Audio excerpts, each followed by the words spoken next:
Aloha everybody, this is Gigi from Kauai Community College. In this video, we will be talking about stinky rationals. Not the onions, but the stinky ones. Okay, so let's review first. As I mentioned, onions. This is an onion because X only appear once and it has layers. So we can just go ahead and start peeling off the layers by subtracting 2 to both sides. Multiply by 5 minus x to undo division, distribute, and solve for x. And then we'll check our answer just to make sure it's correct. And yes, it is. 4 plus 2 is definitely 6. Alright, so that is an onion problem. Now, let's look at something that is not an onion, right? A rational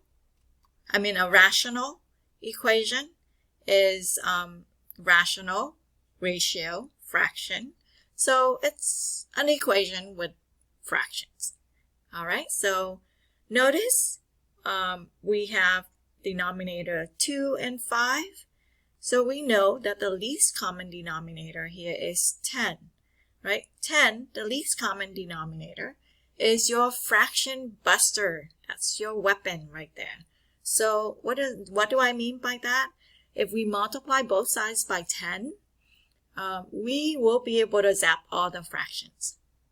Okay, so first, 10 divided by 2 in the first term, 10 divided by 2 is 5. So you will have 5 multiplied by 1x. And then for the second term, 10 divided by 5 is 2. So you have 2 times 3x is equal to 10 multiplied by 2x, and then the last term there, 3/5. 10 divided by 5 is 2, and 2 times 3 is 6. Then multiply everything out, get x's on one side so that we can solve, and x is negative 2/3. Okay, so least common denominator is your fraction buster. What's going to get rid of all your fractions all at once? Okay, let's go and check our answer just to make sure that it is correct. On the left hand side, when you plug in negative 2/3, you will get negative 11/15. On the right hand side, when you plug in negative 2/3 for x, you also get negative 11/15. And so those are good answers because left-hand side equal to right-hand side. And x is negative 2/3. Okay, so rational equations, fraction buster, and the weapon for that is least common denominator. All right, next problem. So if you look at this here, we have a denominator of x plus 3. And a denominator of x minus 2. So the least common denominator is going to be x plus 3 times x minus 2. So you multiply both sides by the least common denominator. On the left-hand side, x plus 3 divided by x plus 3. On the right-hand side, x minus 2 divided by x minus 2. So you will have 6 times x plus 2. And 5 times x plus 3. Distribute and solve. Now, if we think about this for a second here, before we even go and check our answers, the denominator of x plus 3 means x cannot be negative 3.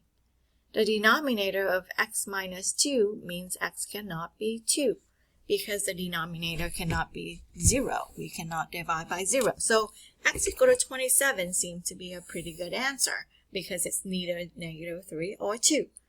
But we can actually plug in 27 just to check and make sure. And we have 1/5 equals to 1/5.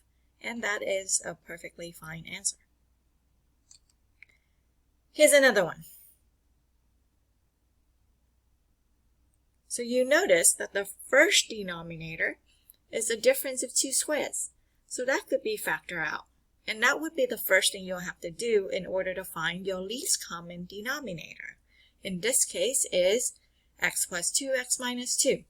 Okay, so you will multiply both sides by the least common denominator because that's going to zap all your fractions all at once. So first term, both x plus 2, x minus 2 get divided out and you'll just have 5x. Second term, you have x plus 2 left after x minus 2 is divided by x minus 2. And then the right hand side, x plus 2 will get divided out with x plus 2 and you will have 4 times x minus 2. Distribute, clean things up, solve for x equals -5, right? Again, your restrictions are x cannot be -2 or 2. So -5 seems to be a pretty good answer because it's neither one of those restrictions. But I will leave it to you to check, plug it in, make sure they work. Okay? Next problem.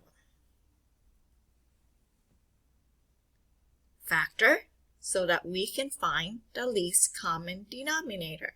In this case, least common denominator is x times x plus 2. Multiply both sides by it. First term, x plus 2 get divided out. You're left with 3x times x. Second term, the x get divided out. You're left with 6 times x plus 2. And on the right hand side, both x and x plus 2 get divided out and you will have 12. Distribute. You have a quadratic. So let's make it equal to 0 so we can solve. Factor out 3x. X is either 0 or x is -2. But wait a minute. Our restrictions are x cannot be 0 and or x cannot be 2 either because those values will make the denominator 0 and we cannot divide by 0. So x cannot be 0, x cannot be -2 either. So these answers are not part of your solution. So we would say no solution to this problem. Again, make sure you check against your restrictions and make sure you plug in the value to check if there is a value. Okay? That is it for solving stinky rationals.